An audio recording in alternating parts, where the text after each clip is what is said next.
They say nothing good happens after midnight. I didn't believe that until the night we got stranded in that godforsaken cornfield. We were 4 friends. It was me, Jesse, my friend Sarah, my best buddy Dave, and his sister Emily. We'd been on a road trip chasing the kind of reckless fun you only have in your 20s. That night, we were cutting through the back roads of the Midwest, the radio crackling between stations and the GPS flickering in and out of service. The corn stretched out on both sides of the narrow road, tall stalks swaying in the windless night. It was eerie how they moved, almost like they were alive. Emily joked that the fields looked like something out of a horror movie, and we all laughed, nervously. Looking back, I think we all felt it. Something wasn't right. And then it happened. The car jerked violently, the engine sputtered, and we rolled to a stop. Dave cursed, popping the hood to investigate, but he might as well have been staring at a black hole. None of us knew a damn thing about cars. Our phones were useless, showing no service, and the nearest town was miles away. "Let's just wait until morning," Sarah said, but Dave wasn't having it. "There's got to be a farmhouse nearby," he argued. "Farmers don't live without phones or electricity." Against better judgment, we decided to walk. We grabbed flashlights from the trunk and started down the dirt path that cut through the corn. The silence was deafening, broken only by the crunch of gravel underfoot and the occasional rustle of stalks. About 10 minutes in, we started hearing it. Faint whispers carried on the wind. "Did you hear that?" Emily asked, her voice a bit tight. It wasn't just whispers, it was different. Like voices, but not human. I chalked it up to our nerves. Cornfields have a way of playing tricks on your ears, right? But then we saw the footprints. They weren't ours. They were massive, barefoot, and scattered in a pattern that didn't make sense. "It must be a prank," Dave muttered, though he didn't sound convinced. We kept walking, picking up the pace, but no matter how far we went, the corn seemed endless. The dirt path unchanging. It felt like we were walking in circles. Then Emily screamed. She pointed her flashlight at the corn, and for a split second, I saw it. A figure standing between the stalks. Its body was unnaturally thin, its head too large with hollow, reflective eyes that didn't blink. And then it was gone, swallowed by the shadows. Without a word, we all bolted towards the car. Or at least, we thought we were heading back that way. The path twisted and turned, disorienting us.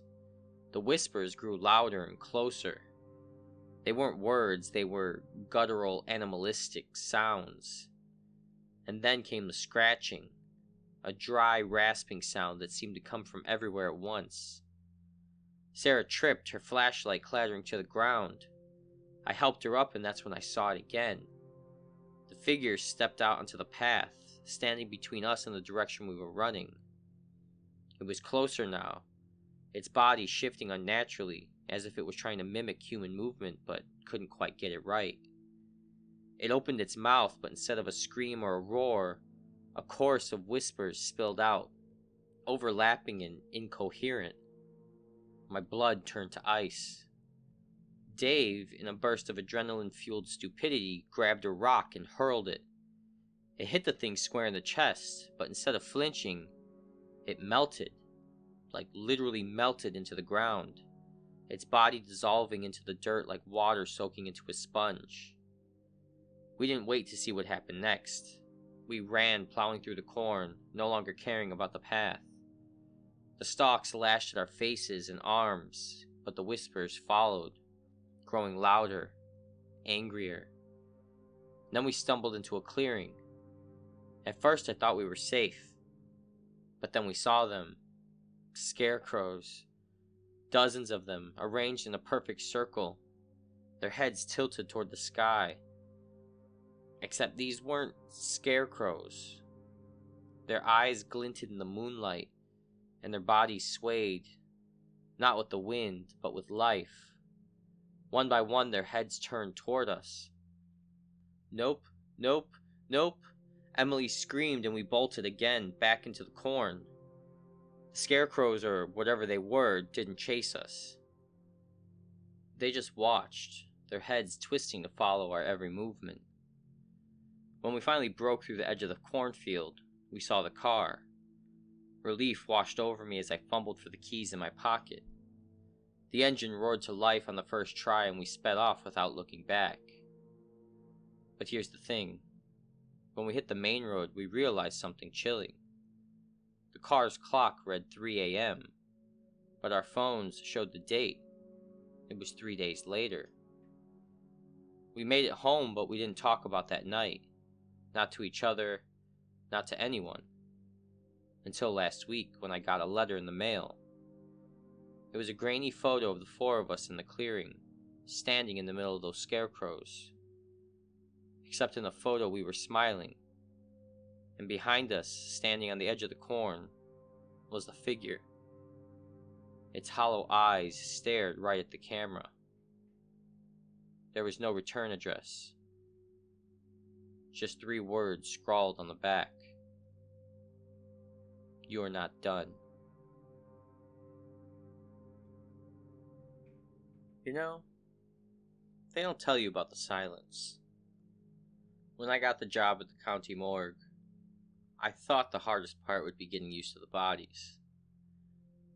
And I was wrong. It's the silence that gets to you. The kind that feels too thick, too alive, pressing down on your ears like cotton soaked in dread. It was my first solo shift. The morgue was an old gray building tucked in the outskirts of town, where the streetlights barely reached and the shadows stretched forever. Most people wouldn't even know it was there unless they had a reason to visit. And God help them if they did. Piece of cake, my supervisor, Grant, said as he handed me the keys. The phones won't ring, the dead won't complain, and you've got coffee in the break room. Just check the inventory, file any late arrivals, and keep the place locked up. You'll be fine. Grant didn't mention the inventory was people. People with names and stories and lives that had ended in car crashes, heart attacks, or worse. But I nodded, pretended to be cool about it. I mean, how bad could it be? The first few hours passed uneventfully. I double-checked the intake forms, shuffled some files, and sipped lukewarm coffee while I flipped through a mystery novel. The hum of the fluorescent lights was the only company I had. But then the noises started. At first it was faint, just a soft shuffle like the scrape of cloth against metal. I froze, my fingers gripping the edge of the desk, ears straining. It was probably just the old pipes, or maybe a rat in the walls. It had to be. But then I heard it again. Louder this time. It came from the cold storage room. I laughed nervously, trying to shake the tension. Old buildings make weird noises, I told myself, grabbing the flashlight. But my hands were shaking so badly I could barely hold it steady. The hallway to the cold storage was dimly lit, the flickering lights casting long, jittery shadows. The air grew colder with each step, and by the time I reached the heavy steel door, my breath was fogging in front of me. I pushed the door open and the cold hit me like a slap in the face, the antiseptic smell mingling with something sour and metallic. Rows of body drawers lined the walls, each labeled with a tag. Everything looked as it should, except one drawer. It was ajar, just a crack, but enough to notice. I approached it slowly, my flashlight beam trembling against the stainless steel. It's just a mistake, I said to myself. Grant probably didn't close it all the way. But when I reached for the handle, I noticed something that stopped me cold. The drawer was empty. I checked the tag. The name read Elizabeth Warren. Date of death 11/2/24. Cause of death asphyxiation. My stomach turned. She was supposed to be there. She had been logged in. I checked twice. And then the whispering started. It wasn't like normal whispers. It was layered, overlapping voices that seemed to rise from every corner of the room. They weren't speaking English or any language I recognized. It sounded like something ancient, guttural, wrong. The hair in the back of my neck stood up. I backed out of the room, slamming the door shut, and ran to the desk, heart hammering against my ribs. Call Grant, I thought, fumbling for the phone. But when I picked it up, all I got was static. The lights flickered, plunging the room into brief, stuttering darkness. When they came back on, the smell hit me. Rot, like spoiled meat left in the sun.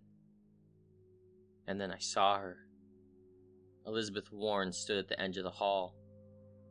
Her skin was gray and stretched too tight over her bones. Her eyes black pits that seemed to pull the light from the room. Her head tilted unnaturally to the side, and her mouth hung open in a silent scream. "Help me," she whispered, but her lips didn't move. The voice came from somewhere deeper, as though her soul itself was crying out. I stumbled backward, tripping over the chair and crashing to the floor. She started toward me, her movements jerky and inhuman, as if she were a marionette with tangled strings. "Stay back," I shouted, scrambling to my feet, but she didn't stop. Her mouth opened wider and wider still, until it was an impossible gaping void, spilling darkness that slithered across the floor toward me. I took off running. I didn't care where as long as it was away from her. The hallways twisted and stretched, the building no longer making sense. Every door I opened led to another hallway, each darker than the last. The whispers followed me, growing louder and angrier. And then I hit a dead end. I turned to find Elizabeth standing there, her head now completely upside down. Her arms elongated and clawed, dragging against the walls. Behind her, the shadows moved. Other figures emerging from the darkness. They were all the bodies from the cold storage, their lifeless forms animated by some unseen force. I pressed myself against the wall, closing my eyes and praying it was a nightmare. But the cold touch of a hand on my shoulder told me otherwise. The next thing I knew, I was waking up in the break room, the fluorescent lights buzzing overhead. My watch said it was 6 a.m., the end of my shift. Grant walked in, cheerful as ever. "How'd it go?" he asked. I opened my mouth to tell him everything, but then I saw the intake forms on the desk. Elizabeth Warren's name wasn't there. Neither were the others. According to the logs, the morgue had been empty all night. I quit that morning. A week later, I got a call from Grant. "Weirdest thing," he said. "Found a drawer open today, and the tag was missing. Thought maybe you'd know something about it." But I didn't respond. I was too busy staring at the picture on my desk. A photo of me and the other staff taken on my first day. There in the background, peeking out from the cold storage door, was Elizabeth Warren. Her black eyes stared straight at the camera. "Not all the dead stay dead," they said. I didn't listen. But I'm telling you now, if you ever take a job at a morgue, don't take the night shift. You never forget the kind of fear that creeps under your skin and stays there. The night we were trapped in that lighthouse, I felt fear in its purest form. Cold, suffocating, and utterly inescapable. If you're listening to this, don't go looking for the place. Let it stay forgotten. but it started with the storm. There were 5 of us. Me, my sister Anna, her boyfriend Eric, and our friends Zoe and Mark. We were on a coastal road trip, chasing sunsets and sea air. The forecast warned us of a storm, but we figured we could outrun it. We were wrong. The rain came fast, a torrential downpour that turned the road into a river. By the time we spotted the lighthouse on the cliff, it felt like a miracle. Its light cut through the darkness, beckoning us like a safe harbor. We parked the car and ran through the storm, soaked to the bone by the time we reached the door. It creaked open before we even knocked. "Come in," a voice called from inside, low and gravelly. The inside was exactly what you'd expect from an old lighthouse. Weathered wood, the faint smell of salt and oil, and a spiral staircase that seemed to stretch endlessly upward. A single lantern flickered on a table, casting long jittery shadows on the walls. The man who greeted us was tall and wiry, his face gaunt and pale. He wore a heavy coat, the kind you'd expect from someone who spent their life battling the sea. "You'll have to stay here until the storm passes," he said, his voice a deep rumble. "Name's Whitaker. I'm the keeper." He didn't smile, he didn't say much else, just handed us towels and told us to make ourselves comfortable. The wind howled outside, rattling the windows and making the entire structure groan. But inside we were safe, or so we thought. Whitaker disappeared after a while, leaving us to settle in. We found a small sitting room with mismatched furniture and an old radio that crackled with static. Eric joked that it felt like stepping into the 1800s, but none of us laughed. There was something off. The lighthouse felt too empty, too still, like it had been abandoned for years. Then Zoe found the logbook. It was an old leather-bound journal, its pages yellowed with age. She flipped through it while we huddled around the lantern. Most of it was mundane weather reports, ship schedules, until the final entry. November 13th, 1987. Storm brewing. The sea calls to me tonight. This will be my last watch. "What the hell does that mean?" Mark asked. Before anyone could answer, we heard it. Footsteps echoing from the spiral staircase above us. Heavy, deliberate steps that stopped just as suddenly as they had started. "Whitaker?" Anna called out, but there was no reply. We decided to check it out. Stupid, I know, but what else were we supposed to do? Eric led the way, his flashlight sweeping over the rusted metal stairs. They creaked under our weight, the sound unnervingly loud against the storm outside. We reached the top, the light room. The massive Fresnel lens rotated slowly, casting beams of light out into the stormy night. But there was no sign of Whitaker, just the eerie hum of the machinery and the relentless wind. And then the radio crackled. At first it was static, and then came the voice. "Get out." We bolted back down the stairs, adrenaline pounding in our ears. When we reached the sitting room, Zoe was standing frozen by the table, the logbook open in her trembling hands. "Is that possible?" she whispered. She pointed to a photo tucked in the back of the book. It was old and grainy, showing a group of lighthouse keepers standing outside the very building they were in. One of them was Whitaker. The caption read, 1932 crew. The air grew colder, biting through our damp clothes. Shadows seemed to move in the corners of the room, darting just out of sight. The footsteps returned, now echoing from all directions, along with a low guttural sound that I can only describe as laughter. The lantern flickered, and for a split second, Whitaker was there, standing in the doorway, his eyes hollow and his skin unnaturally gray. "You shouldn't have come," he said, his voice a guttural rasp that didn't sound human. The lantern went out.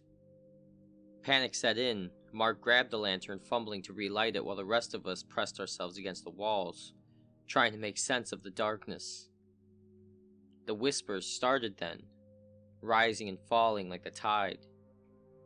They spoke our names, each syllable drawn out like a taunt. And then something moved. A figure emerged from the shadows, tall, impossibly thin, its limbs too long and its face a twisted mockery of Whitaker's. It didn't walk, it glided. Its feet never touched the ground. Zoe screamed for us to run, and we did. We tore down the stairs, heading for the door. The lighthouse seemed to stretch endlessly, the staircase looping in ways that defied logic. The whispers followed us, growing louder, more insistent. When we finally burst outside, the storm hit us like a wall. The rain was blinding, the wind nearly knocking us off our feet. But we ran, slipping and stumbling across the rocky ground until we reached the car. The lighthouse loomed behind us, its light still sweeping across the sea. But as we drove away, I swear I saw figures standing in the windows. Dozens of them, watching us leave. The next morning, when the storm had passed, we went to the police. They humored us, sending a team to investigate. When they returned, they looked pale. The lighthouse had been abandoned for decades, one of them said. The last keeper died in 1987, fell from the light room during a storm. They showed us a photo from the case file. It was Whitaker, his body twisted on the rocks below the cliff. And in the background, the lighthouse door was open, just a crack.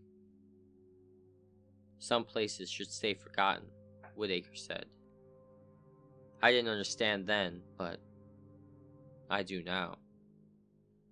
If you ever see that light cutting through the storm, don't follow it. No matter how bad it gets, just keep driving. The sea isn't the only thing that calls from that place.